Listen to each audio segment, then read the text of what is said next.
Update చూసినట్టయితే కలెక్టర్ల సమర్థతతోనే ప్రభుత్వానికి మంచి పేరు వస్తుందని సీఎం చంద్రబాబు అన్నారు. కలెక్టర్లు పోటీపడి పనిచేయాలని సీఎం సూచించారు. విజన్ డాక్యుమెంట్ 2047 రేపు లాంచ్ చేస్తున్నట్లుగా తెలిపారు. గత ప్రభుత్వం రాష్ట్ర భవిష్యత్తును దెబ్బతీసే చర్యలు చేసిందని సీఎం ఆగ్రహించారు.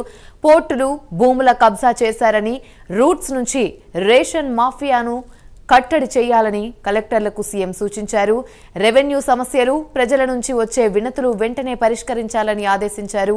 ఇదే అంశానికి సంబంధించి గుంటూరు నుండి మా ప్రతినిధి రవికృష్ణ మరిన్ని అప్డేట్స్ అందిస్తారు. రవికృష్ణ.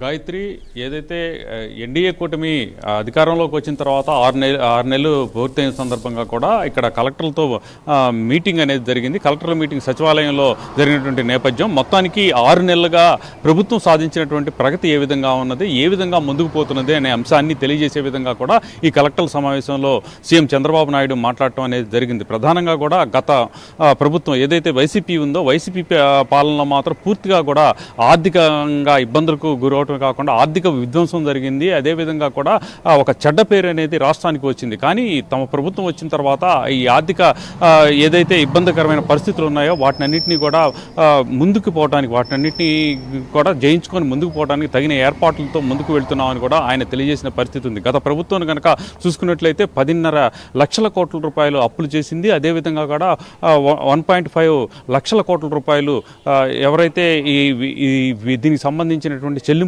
ఏవైతే ఉన్నాయో ఆ చెల్లింపులు చెల్లించాల్సిన పరిస్థితి, ఆ భారం కూడా ఈ ప్రభుత్వమే ప్రెసిడెంట్ మోస్తున్నటువంటి పరిస్థితి ఉంది అని ఆయన తెలియజేశారు. ఈ సందర్భంలోనే రాష్ట్రాన్ని ముందుకు నడిపించే దిశగా కూడా వెళుతున్నాము. అదేవిధంగా కూడా కలెక్టర్లు అనేవాళ్ళు కేవలం పనిచేయటమే కాదు, పోటీపడి పనిచేయాలి. పోటీపడి పనిచేసినప్పుడు మాత్రమే రాష్ట్రంలో అభివృద్ధి సాధ్యమవుతుంది అనే చంద్రబాబు చెప్పారు. అలాగే గూగుల్ సంస్థ ఏదైతే ఏపీలోకి గూగుల్ సంస్థ మొట్టమొదటిసారి రావడం జరుగుతుంది. ఈ గూగుల్ సంస్థ కనుక వచ్చినట్లయితే మాత్రం ఒక గేమ్ చేంజింగ్ మోడ్లోకి వెళ్ళిపోతుంది రాష్ట్రం అనే పరిస్థితిలోకి ఉంటుంది అని ఆయన అయితే తెలియజేశారు. దీని ద్వారా ప్రత్యక్షంగా ఒక 5,000 మందికి ఉద్యోగాలు, పరోక్షంగా మరో 15,000 మందికి ఉద్యోగాలు వచ్చేటువంటి ప్రక్రియ ప్రారంభమవుతుంది. దానికి సంబంధించి ఈరోజు దానికి ఎంఓయూ చేసుకున్న పరిస్థితి జరిగిందని ఆయన తెలియజేయడమే కాకుండా ఇక అమరావతి ఏదైతే ఈ ఏపీకి సంబంధించిన రాజధాని అమరావతి ఉందో అమరావతికి సంబంధించి శరవేగంగా కూడా పనులు చేయడానికి తగిన విధంగా కూడా తాము ప్రయత్నిస్తున్నామని తెలియజేశారు. అదేవిధంగా కూడా అమరావతి నిర్మాణం కోసం అయితే మాత్రం కేంద్ర ప్రభుత్వం ఇప్పటికే ఒక 30,000 కోట్ల రూపాయలు ఇవ్వడం జరిగింది అని తెలియజేసిన పరిస్థితి. దీనితోనే మరింతగా కూడా అమరావతి నగరాన్ని నిర్మించుకోవడం పరిస్థితి అయితే ఉంటుంది అని ఆయన తెలియజేశారు. అదేవిధంగా కూడా పోలవరం ప్రాజెక్టు సంబంధించి 2027 నాటికి తప్పనిసరిగా కూడా ఆ పోలవరం ప్రాజెక్టుకి సంబంధించి పనులు పూర్తి చేయడం జరిగి జాతికి అంకితం చేస్తామని తెలియజేశారు. పోలవరానికి సంబంధించి ప్రధానంగా కూడా గత ప్రభుత్వం చేసినటువంటి తప్పిదాలను అయితే అక్కడ కలెక్టర్ల సదస్సులో ఆయన చెప్పడం కూడా జరిగింది. పోలవరాన్ని కనుక తాము ఏదైతే బ్లూ ప్రింట్ మోడ్ ఇచ్చామో ఆ మోడ్లో కనుక పూర్తి చేసినట్టయితే మాత్రం 2 సంవత్సరాల క్రితమే కంప్లీట్ అయి ఉండేది. కానీ అక్కడ ఏదైతే విధ్వంసకరమైనటువంటి పరిస్థితులు, అదేవిధంగా కూడా పోలవరానికి సంబంధించి పోలవరాన్ని ఈ టెండరింగ్ వ్యవస్థని రద్దు చేసినటువంటి ఈ పరిస్థితులు ఏవైతే ఉన్నాయో దాని ద్వారా పూర్తిగా కూడా పోలవరం అయితే మాత్రం పూర్తిగా దెబ్బతింది. దాన్ని గాడిలో పెట్టాల్సిన పరిస్థితి అయితే ఏర్పడింది అని ఆయన తెలియజేశారు.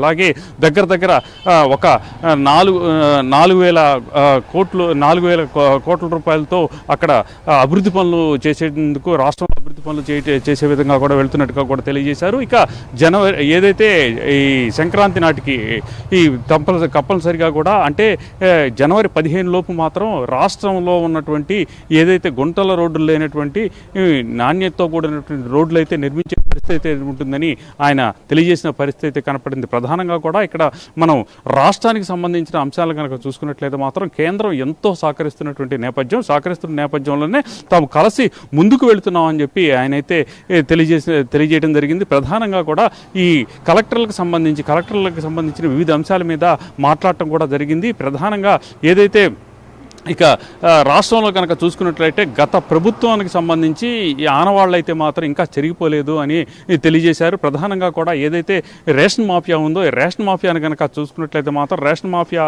అనేది ఎక్కడికక్కడ కొంతవరకు దాడులు చేసినంత మాత్రాన కంట్రోల్ కాదు. రూట్ లెవెల్స్లో అంటే ఏదైతే గ్రామీణ స్థాయి నుంచి కూడా వస్తున్నటువంటి రూట్స్ ఏవైతే ఉన్నాయో వాటినన్నింటినీ కూడా కట్ చేసుకుంటూ పోయినప్పుడు మాత్రమే దాన్ని కొంతవరకు అరికెట్టేటువంటి పరిస్థితి ఉంటుంది అని ఆయన తెలియజేశారు. అదేవిధంగా కూడా పోర్టులకు సంబంధించి పోర్టుల వ్యవహారంలో కూడా గతంలో అయితే మాత్రం పూర్తిగా కూడా ఒక మాఫియా చేతిలోకి అక్కడ ఉన్నటువంటి గత పాలనలో ఉన్నటువంటి అధికారులు కానివ్వండి, అదేవిధంగా అప్పుడు ఉన్నటువంటి నాయకులు ఎవరైతే ఉన్నారో ఒక మాఫియా చేతిలోకి తీసుకెళ్ళినటువంటి పరిస్థితులు ఉన్నాయి. మాఫియా నుంచి ఆ పోర్టులను విడిపించాల్సిన బాధ్యత కూడా తమ మీద ఉంది అని తెలియజేసిన పరిస్థితి ఉంది. అలాగే ఇక ఎవరైనా సరే ఇక ఏపీ గురించి మాట్లాడినప్పుడు అభివృద్ధికి సంబంధించిన అంశాలనే ప్రస్తావించాలి, కానీ గతంలో జరిగినటువంటి అంశాలు ఏవైతే ఉన్నాయో వాటినన్నింటినీ కూడా మెల్లమెల్లగా కూడా వాటిని డిక్రేజ్ చేసుకుంటూ వస్తున్నాం. అదేవిధంగా కూడా గంజాయికి సంబంధించి రాష్ట్రంలో డ్రగ్స్ గంజాయి ఏదైతే ఉందో ఆ గంజాయి డ్రగ్స్కి సంబంధించి పూర్తిగా కూడా అరికెట్టేటువంటి ప్రక్రియ కొనసాగుతుంది అని తెలియజేశారు. దీనికి సంబంధించి ప్రధానంగా కూడా కలెక్టర్లు కూడా తమకు వంతుగా కూడా సహాయ సహకారాలు అందించాల్సిన పరిస్థితి ఉంది అని ఆయన తెలియజేయడం జరిగింది. ప్రధానంగా కూడా ఏదైతే ఈ రోజు రేపు జరుగుతున్నటువంటి కలెక్టర్ల సమావేశం ఏదైతే ఉందో ఆ కలెక్టర్ సమావేశంలో ఈ రోజైతే మాత్రం జరిగినటువంటి రాష్ట్రంలో జరిగినటువంటి అభివృద్ధి అంశాల గురించి ప్రస్తావించడం జరుగుతుంది. తర్వాత రేపైతే మాత్రం ప్రధానంగా కూడా దీనికి సంబంధించి అంటే ఈ విజన్ ఈ 2047కి సంబంధించిన అంశం ఏదైతే ఉందో దాని గురించి ప్రస్తావించే పరిస్థితి అయితే ఉంటుంది.